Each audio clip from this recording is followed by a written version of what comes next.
Okay, so funny story. This whole long thing, at this point too long to be called just an episode, started out as a follow-up to just a Minecraft box office episode and spiraled out into this whole much bigger thing. And originally, it ended up taking long enough that I recorded and stuck an introduction on the front of it about Sinners coming out and turning into a big deal at the box office, and that proving and demonstrating a bunch of points that needed to be elaborated upon, and eventually realizing that, hey, this could just turn and spin off into its own regular episode, and hey, for a change, good on me for foresight, because then the continued edit of this took long enough that Thunderbolts came out and had its own box office stuff that now works much better as, in my opinion at least, the front of this. So now that Sinners episode can mostly stand as its own thing. Anyway, I gotta stop letting these tangents. This ended up being something that could probably have been cut up into individual episodes. There will probably still be at least one or two more carve-out episodes in this, because those do tend to still work. Anyway, Thunderbolts. Hey, did you see it? I really liked it. You can watch the whole review. But what the reception for that movie demonstrates, and why I wanted to stick this right on the front here, rather than, like, saving it and shoving it in the middle of the episode, just in case, because I know some people don't watch all the way into the middle of the long ones, or they jump around looking for whatever, like, the big main point is. By the way, if you can help it, don't do that, because sometimes, like, especially if it's a creator that you like, or that you're trying to support, because sometimes that means our views don't get counted, or we don't get, like, all of the ad revenue. It's just some inside baseball there. What this demonstrates is a key point that I'm not sure I end up actually saying, like, as spelled plain out as this, is, yeah, money is real, numbers are real when it comes to the business of film, but box office is kind of fake. And it always had, like, box office numbers, the way that they're reported, the way that they're received, the way that we treat them as a cultural artifact is kind of fake. And what I mean by that is that the way that we treat this concept, what's number one at the box office, how much is a movie made, how much does that matter, kind of a fake thing. And the only thing that's really changed between the classic model old Hollywood and the modern corporate version there, from the studio era into the consolidation era, and now into the Wall Street venture capital, tech capital era, it's what the scam is and who's running it. Anyway, a lot of the people reporting on box office in the digital space only know the line goes up Wall Street version of the scam. So they look at the box office stuff and it's, oh, well, big numbers are the only thing that matters, and they only report on things one way. But Hollywood has multiple different ways to report on numbers and reception. And you can see how studios look at big numbers and small numbers and reception and audience behavior as, okay, a lot of money is good, but it's not the whole story that we want, in the way that they respond to things.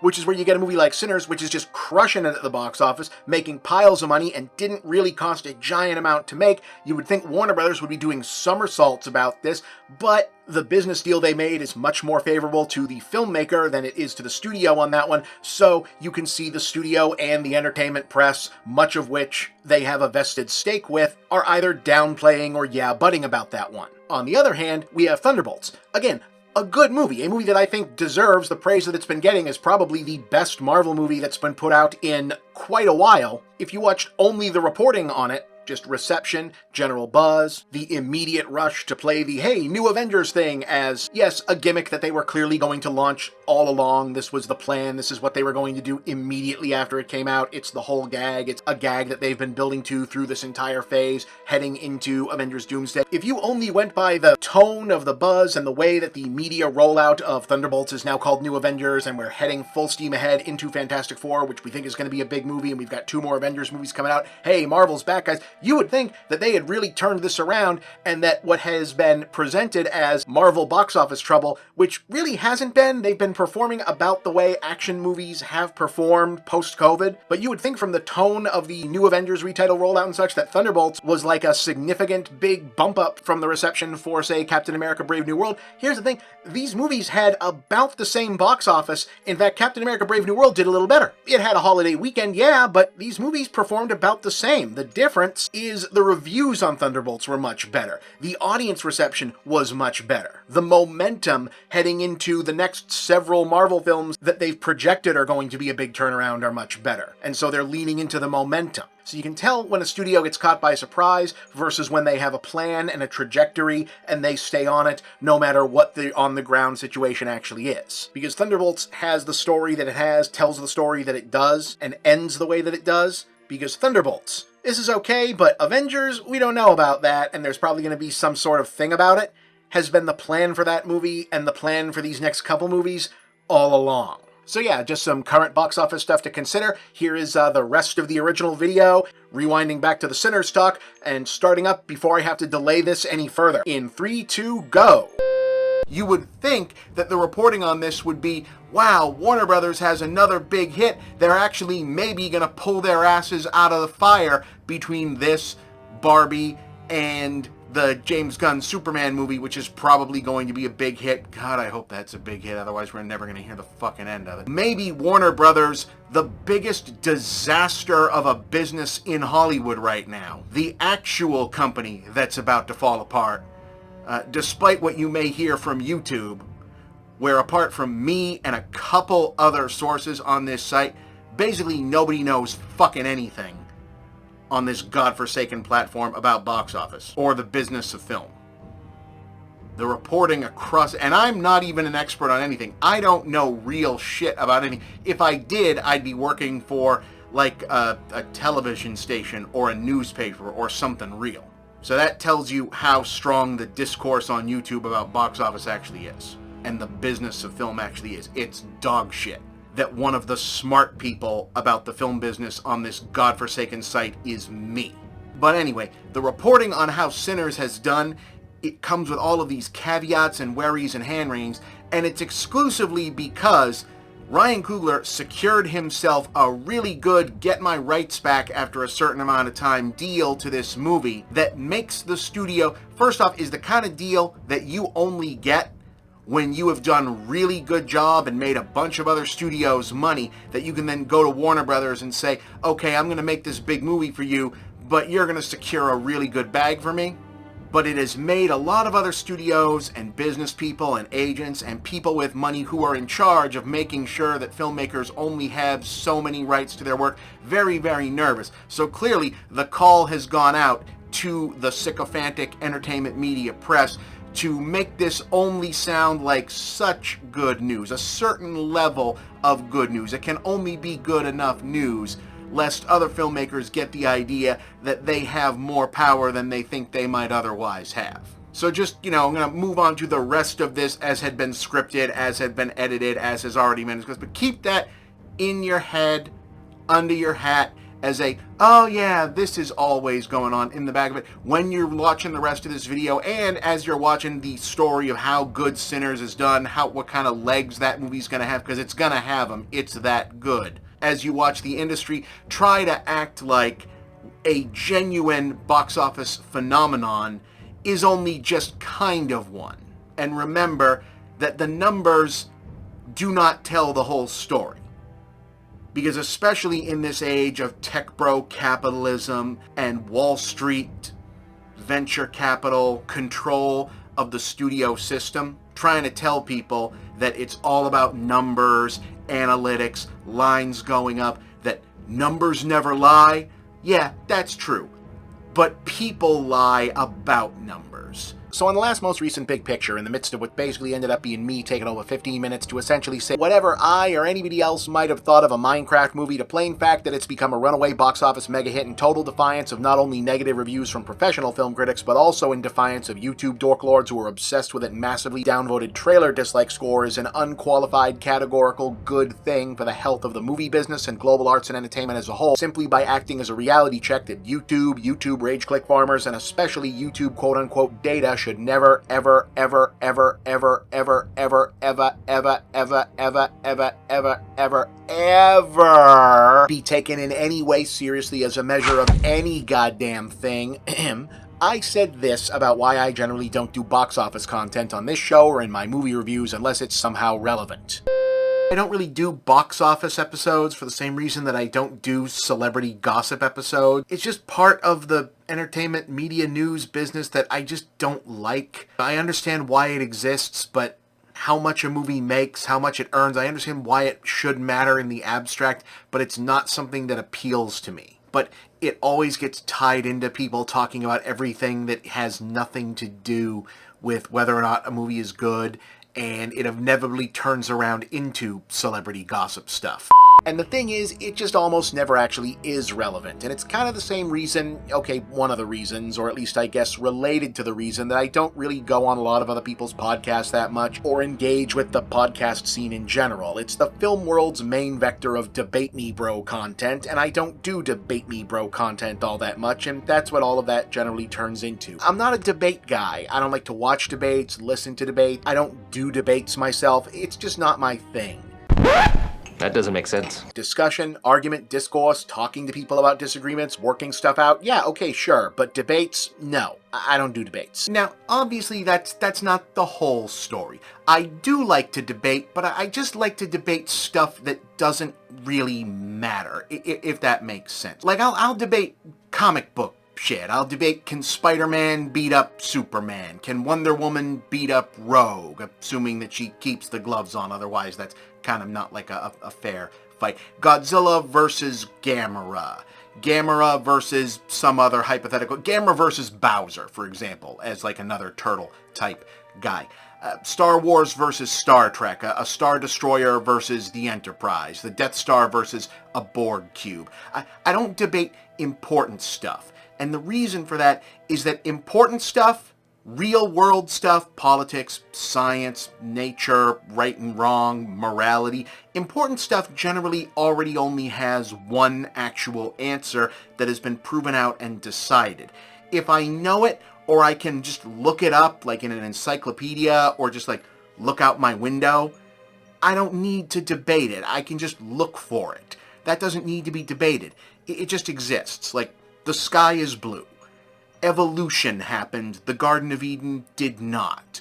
The weather is what it is right now outside my window. I can look. Oh, it's raining. It's not raining. I don't need to debate that. It's just happened. I can stick my hand out the window. It either has rain on my hand or it's not, and that's how I know. That's not a debate. It's experience. Trans rights is a thing.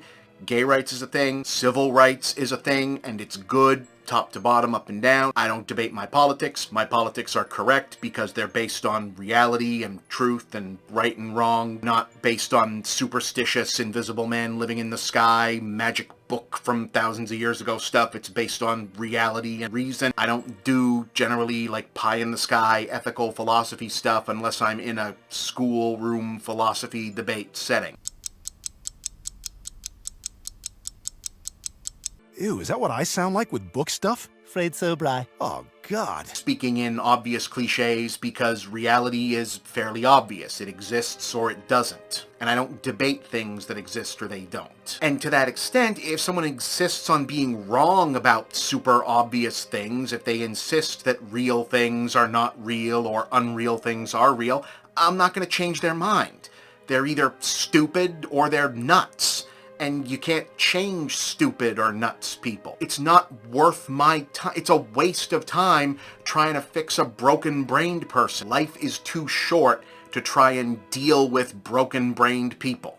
Like, yeah, some people are teachable about some things. You can teach them cat is spelled with a C, not a K, and hopefully it retains. But if you're both standing out in the rain and they're saying, this isn't rain, it's actually dry and sunny, and also, Nazis are awesome, you're not going to change Kanye's mind about that. That man's brain is broken. He's stupid and crazy as hell, and you got to get away from him before he stabs you or something. Every human being has something of value that they brought to the table, especially Hitler. At a certain point, you just got to look out for yourself. And unfortunately, nerd culture has a big problem with this because nerd culture is addicted to a fantasy where winning debates matters because it mattered in school where debates were a graded classroom exercise and nerds got to feel big about themselves. And some of us just never get over that. In a school context, winning debates with facts and logic meant you defeated an opponent. In reality, nobody cares, and stupid liars who lose debates succeed all the time. See Trump, Donald. To me, I decided a long time ago, not long enough, I spent more of my life than I care to admit trying to win stupid brain-breaking conversations. But at this point, I just kind of realized, I don't really need to have stupid brain-breaking conversations to be happy. In fact, I'm happier without them. So I really only engage in debates that don't really matter, because those can at least be fun. Jim Morrison? He's a drunken buffoon, posing as a poet. I like the doors. Give me the guess who. Come on, they got the courage to be drunken buffoons, which makes them poetic. And what I'm driving at is this box office discourse. That has always been kind of the same problem, just inverted upside down upon itself.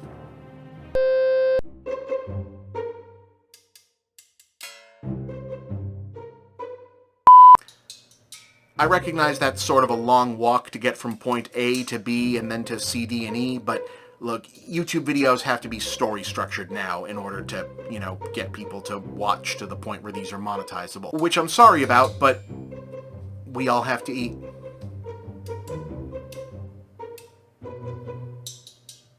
That's also why I paused there. That means that the algorithm will probably read that and drop an ad. You see, debating whether Ultra Instinct Super Saiyan God Goku can defeat the Savage Hulk, that's a fun debate because it implicitly doesn't matter. The stakes are fake, the players are fake, it can never actually affect anything, and you can escalate the terms forever just by pulling yeah but what ifs out of your asshole into infinity because it's all made up fantasy fanboy comic book bullshit that's just layers and layers of silly and a total waste of time and energy, and that's what makes it great. It's pure sugar, all calorie, no nutritional benefit, it fucking rules. Boy, I really hope somebody got fired for that blunder. Unless someone ruins it by taking power scaling too seriously. Actually, the official canon says that a 40.25698 megaton punch would be insufficient to— Shut the fuck up. It's not supposed to be fucking homework. It only exists for fun, and that means you get to do it until it stops being fun, and then you stop. It doesn't matter at all, and that means it matters exactly as much as you want to impose meaning upon it for yourself at any given point, because what you're really doing, fundamentally, when you cut right to the heart of any nerdy fanboy debate like that, is putting a few extra prisms of abstraction onto a much broader, more general question of which of these two or more things do you like better? Which guy is cooler? Which comic would you rather read? Which show do you watch? Which movie? Marvel vs. DC, Beatles vs. Stones, Apple or PC, Mario or Sonic, Kirk or Picard, Trek or Wars, Wars or Rings, Rings or Thrones, MCU or Martha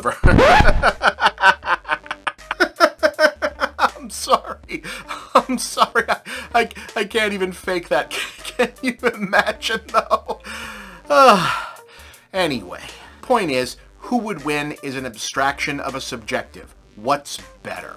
Nerd culture and film discourse wants to impose its obsession with debate rules onto everything. It hates subjective discussions with no clear answer. And box office, review scores, tomato meters, etc., those are all just attempts to create objective winners and impose debate framing through numbers. No, you see, this is the better or worse movie. This one won, this one lost. See, there's a big number and a small number, or a line going up and a line going up not so much, or a graph or a chart. Big number, small number, graph, chart. It's math, and math is always correct. Numbers don't lie. Numbers are basically nerd kryptonite. It's just that it's the silver kryptonite, the one that just makes you insane and irrational. Because it feels like and seems like a way to turn subjective arguments that can't have clear winners into objective debates where there can be a clear winner and a loser that can be graded and scaled and you can get a prize. No, this movie is objectively better, this one is objectively worse, and I can defeat you with facts and logic.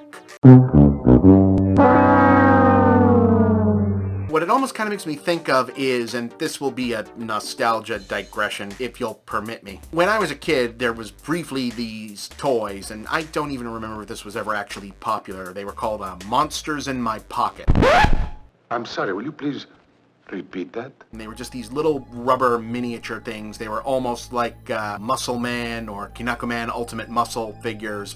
Supposedly the gimmick outside of actually collecting them was it was almost like a pre-Pokemon Pokemon. And they were just supposed to be like pop culture monsters, mythology monsters, vampires, werewolves, dragons, Bigfoot, Sasquatches, off-brand Godzilla. And there were about like 25 or 50 of them, something like that, and they were multiple colored. Part of the gimmick was, in addition to collecting them, is that they all had numbers on them, like 5, 10, 15, 20, 25. And the idea was they wanted you to put them down. They had like the numbers were stamped into their feet, I think, under the feet or under the base, whatever. Is you were supposed to, put them down in front of your buddy who also collected them and say, oh, I've got the vampire. And the other one would go, oh, I've got the Tyrannosaurus Rex. And then you'd flip it over and whichever one had the number underneath was the winner. And they were all numbered like the same way. Like the vampire was always a 10, the Sasquatch was always a 20 or something. So I don't know how that was supposed to be a game, because if you knew what they were, you'd already know whether you won or lost based on who had it. But that was the way they advertised it. Like, I think this was supposed to be the gimmick to get more than one person in their friend group to buy them. And I don't think it ever actually worked out. I think this might have been why it was never popular, was it was kind of a shitty way to gamify it. Sometimes I kind of think that that's what the attempt to impose this debate culture argument on stuff feels like. Taking something that should just be a fun argument over whether or not a vampire is cooler than a werewolf or a dinosaur is cooler than a Sasquatch, and just stamping a number on the bottom of it and saying that that is objectively how you win. No, this movie is a 10 and this movie is a 5 and therefore that movie is better and I win the debate. Like, that to me is a lot less fun. And I don't know why we decided that just whipping out tomato meter scores on each other is supposed to make this better. And that is why, despite being an extremely nerdy person, the internet numbers-based, mathematical, analytical version of nerd culture has become something that really no longer has much appeal to me, because it's taken something that should be fun, these made-up, imaginary, unending, very serious feeling, but with a wink and a nod version of arguing over whether or not Spider-Man can beat up the Hulk, and it's turned it into, yes, well, Spider-Man's Rotten Tomatoes score is a 4.89, whereas the Hulk movie's Rotten Tomatoes score is an 8.95, so suck it, libtard. And it's like, that's not fun. Turning everything into some Ben Shapiro, Joe Rogan debate podcast bullshit doesn't make it fun. I don't know why we're trying to be douchebags. I don't know why we're trying to turn comic book stores into sports radio. You know, sports radio was never really great to begin with, and it began to completely suck the minute the sabermetric Moneyball fantasy sports shit took it over. I don't know why we want to turn the comic book store scene into that, but we have. And now it's reverse spilling over into movie discourse. And the thing is, I think most normal people understand that this is a stupid or at least fundamentally anti-artistic way to discuss movies, TV, music, games, pretty much any kind of art or entertainment, right? Like, I'm Mr. Most people are kind of dumb, actually, and the mass culture generally reflects that over here. And I'm also Mr. I don't exempt myself from this criticism. I am a thoroughly debased and debauched, beer-drinking, hot wings-enjoying man, and depending on the time of day, a certain amount of the script or the notes for it were typed out on my phone at the bar at Hooters during a Celtics game because that's a Sunday for me. But I think even dumb people get that made a lot of money is often inversely proportionate to good and vice versa, and that's why even the plurality of consumers who enjoy the occasional McDonald's or have shopped at Walmart, etc., understand that calling something the McDonald's of or Walmart brand is not intended as a compliment. People generally get that and have gotten it pretty much my entire life. The little sign McDonald's used to have up indicating that they sold 1 billion or whatever hamburgers was pretty much saying, hey, good for us, huh? And you weren't supposed to adopt it as bragging rights for yourself, even if you enjoyed the burgers. Like, yeah, I'm eating a Big Mac. You see how many of these they served? Scoreboard. Yeah, clearly I have the superior majoritarian taste in grilled beef patty sandwiches. I mean, you could do that, but you'd look like a fucking dumbass and people would make fun of you, and they'd be right to do it. You stupid.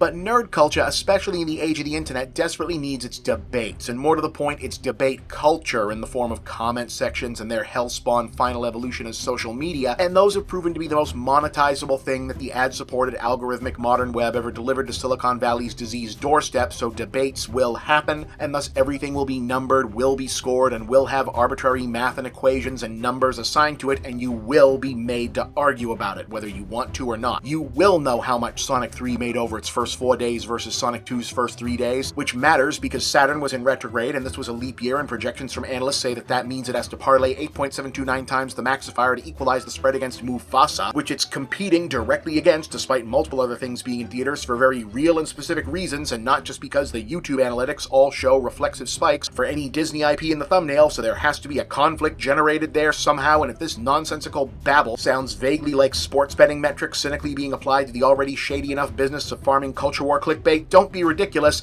There's nothing vague about it. It's just exactly that.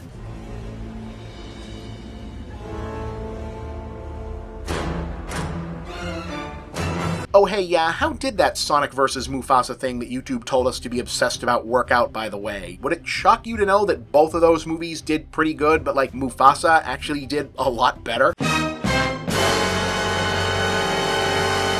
Yeah, I was surprised too, but mainly because everyone just kind of stopped talking about both of them once the algorithm didn't think it was a thing anymore. I feel like everyone used to understand this. The whole blockbusters are bad generally, even when they're fun. Like Armageddon, Independence Day, Twister, Joel Schumacher's movies, Michael Bay, etc. We all just kind of got this. It was just understood in popular culture. Big movies are fun. Sometimes they're better than they need to be. I have produced hours of programming arguing that some of these movies are actually better than we give them credit for, but we all just kind of got in a popular culture sense that these movies getting bad reviews, being thought of as not necessarily high art, was okay. It was a natural order of things, and we were okay with that. They didn't need to get good reviews for people to like them. People didn't need to like them for them to get good reviews. There was an equilibrium here. I'm old enough to remember when film critics generally disliked Steven Spielberg, James Cameron, Ridley Scott, not necessarily as filmmakers, but as like cultural influence. Like when critics would call things Spielbergian, it was not necessarily a compliment. They were talking about a certain level of audience pandering, mainstream, manipulative, emotionally charged spectacle. Not the same thing. I'm not necessarily comparing Steven Spielberg to Michael Bay, etc., but it's not entirely separate also. Now, look, I know it's been long enough and some people watching this weren't even alive back then, but speaking from the perspective of someone who has been working professionally as a film critic since literally the turn of the millennium, well, firstly, do not choose this vocation as your primary source of income. That was a huge, huge mistake on my part. I'm an old man.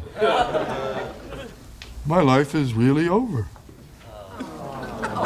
But more relevantly, this actually probably started with Lord of the Rings getting great reviews, actually being embraced by audiences and making a fuckload of money and eventually winning all the Oscars, but at least there you had some cultural plausible deniability because it was also an adaptation of a seminal work of modern Western literature. And you still had big movies based on geek culture IP becoming corporate blockbuster junk that's mostly celebrities posing in costumes and or have fuck all to do with what they're supposedly adapting for people to justifiably shit-talk and hold up as the examples of what not to do when the blockbusters are bad model of film releasing. And even nerds still generally accepted that blockbuster horse race coverage was a studio sucker's game. But when Sam Raimi's Spider-Man movies got great reviews, and then the first two X-Men movies were a lot smarter than anyone expected and also made a bunch of money with decent reviews, and then the Nolan Batman movies are so good they changed the whole Best Picture category voting because everybody was shocked the second one wasn't nominated, and then the Marvel stuff starts rolling out in earnest just when it looked like the wave might be cresting, and some of those were pretty close to excellent, along with general cultural excitement for the cinematic universe as a new innovation, and then that ball kept rolling effectively enough that you wound up with one of those not only nominated deservedly for Best Picture, but also preceding that with great reviews, billion-dollar box office, and morphing into a full-scale cultural event where people were writing scholarly articles about its impact and kids were going on school field trips to watch it.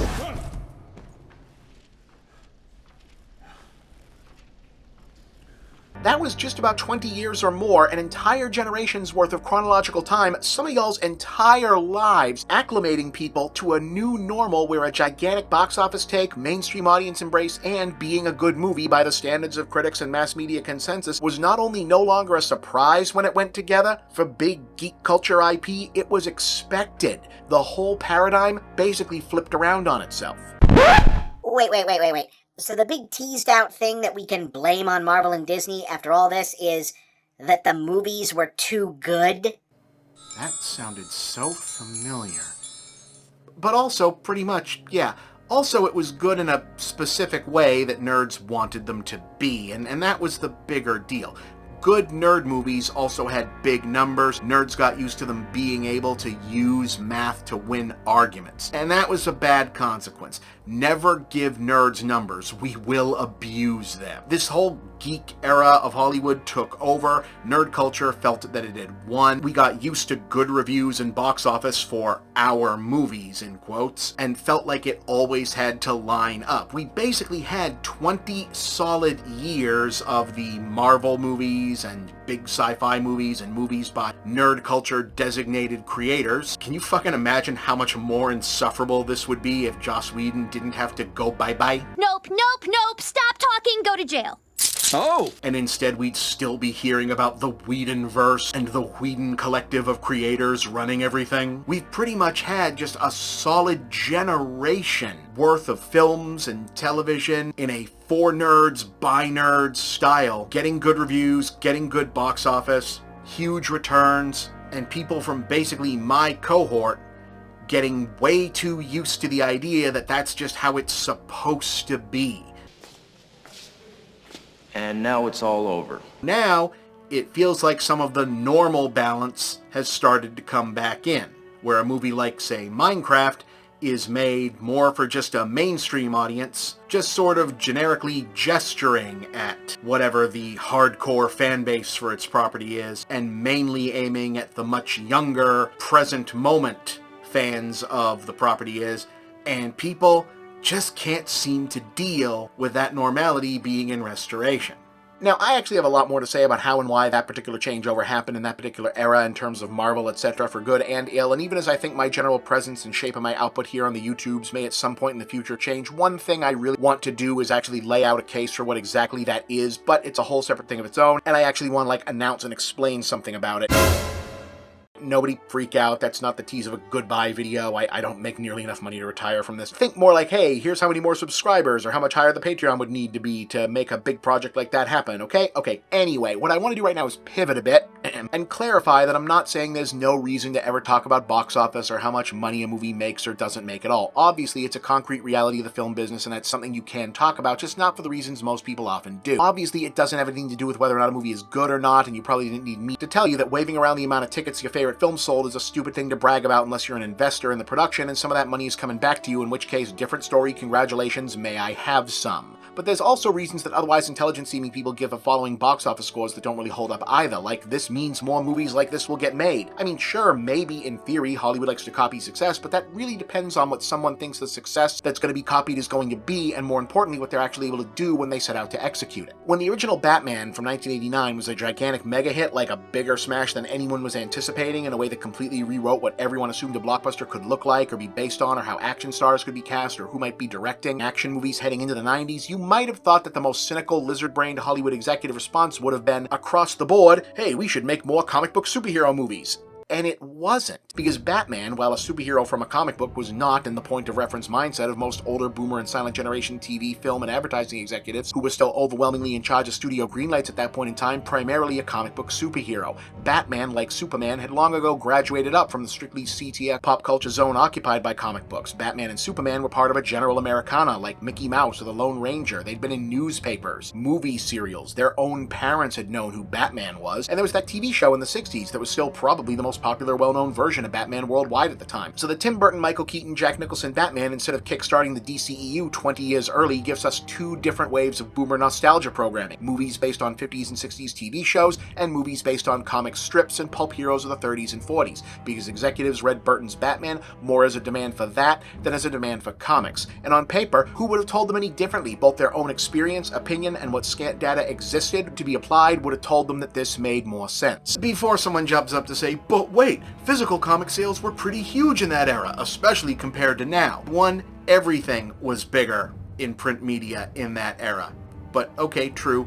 Not necessarily for the big two comics across the board, though. The headline-making data in the late 80s and early 90s for comics was big deals getting made for indie books and edgy stuff, especially the UK imports for Marvel and DC. Remember, the big movie deals for comics getting made then were Ninja Turtles, The Mask, The Crow, Tank Girl, Spawn, Rocketeer, and Judge Dredd. Also, the earliest studio deals for the rights to Sandman and Watchmen. They didn't end up making the movies then, but that's when they signed the first contracts. Current similarity is video game movies. Like, yeah, you had the Mario movie, it was big. Nintendo signed the deal to make a Zelda movie. They've got their whole cinematic universe supposedly cooking. Let's see how much of that actually happens. Nintendo is not exactly notorious for being easy to work with for business partners. But after Minecraft hit like it did, I would not be surprised if we see Poppy Playtime, Garten of Banban, that kind of thing, getting its big movies before a lot of bigger mainstream stuff that you might be expecting. It kind of says something that Amazon did that whole anthology of big video game IP series where Sifu was treated as exactly as relevant as Mega Man and Pac-Man. Which is not a knock on Sifu, it's just illustrating a point. On the flip side, you got the argument of supporting a franchise or IP in order to encourage sequels or continued studio support. It makes a certain amount of cynical sense, but again, this isn't a strict numbers game where if any specific counter fills up, something happens or doesn't happen. Like, did you know the 1998 Godzilla remake didn't actually bomb at the box office? It did okay, but the filmmakers were never really all that into the project, and general audience response was seemingly tepid enough that the studio just decided not to keep going at the brand, especially with the Japanese partner studio being pretty lukewarm on it as well. A similar story, why did it take so long to do a sequel to Pacific Rim, and when they did it was the one they made? Because Pacific Rim wasn't actually that big of a hit either, but it did overperform in China, so they made basically a fully budgeted Chinese knockoff sequel with the actual licensing. But I digress. The point here isn't really so much that box office discourse is an innately stupid way to engage in pop culture, because, you know, that's also my subjective opinion. Maybe you get something out of it, and if so, okay, do it. Chase the numbers. Maybe you've got a future in analytics. And I'm not even necessarily saying that film nerds getting addicted to box office and review scores as an objective debate winner argument is everything wrong with popular culture, but it has metastasized into something that very much is the problem. What I'm attempting to illustrate here, and I know that this is a lot, we got so used to this Marvel Cinematic Universe era metric. The whole thing lasted so long, and I'm not even saying that it's over. I was in high school when the Avengers came. Kind of strange that it's all over now. No one's coming to save the day. Oh, that's why they call it that.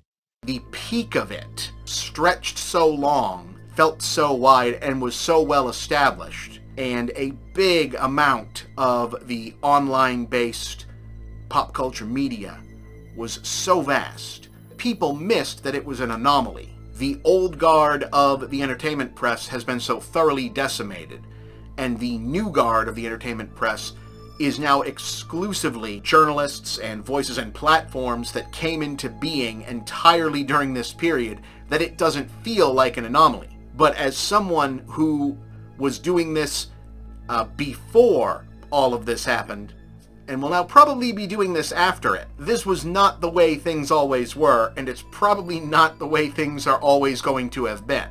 So while things like Minecraft, the Mario movie, like who knows what else is going to be the next big thing, probably representing what the popular culture and film culture are going to look like more so than what everything looked like at the height of the Marvel era. Basically stuff that comes out, gets fairly bad reviews, still makes a shit ton of money. I feel like that's less new than it is a reversion to mean. The restoration of cinematic normality. I don't know if that's good or bad, so much as it's just what is. It gives me a certain amount of hope, just from a sanity perspective, that maybe we can stop having fucking box office debates tied to whether or not something is good. That maybe in my naivete, I can stop opening industry trades, YouTube, whatever, and having to hear people for agenda-driven reasons point to the box office score, the fucking tomato meter, Metacritic, is that even still a thing? And try to tell me that whatever film, TV show, game, whatever, they are either propping up or trying to tear down is good or bad based on a score or a number, and actually instead do the work and tell me what they thought of it. Here's a novel idea. Play it, watch it, read it, and actually give some summation. Actually engage in a thoughtful way, instead of using numbers and usually fake doctored math that's not real math to try and drive engagement and clicks. Maybe we can discuss things again instead of just game the algorithm against each other. Wouldn't that be something? I'm Bob, and that's The Big Picture.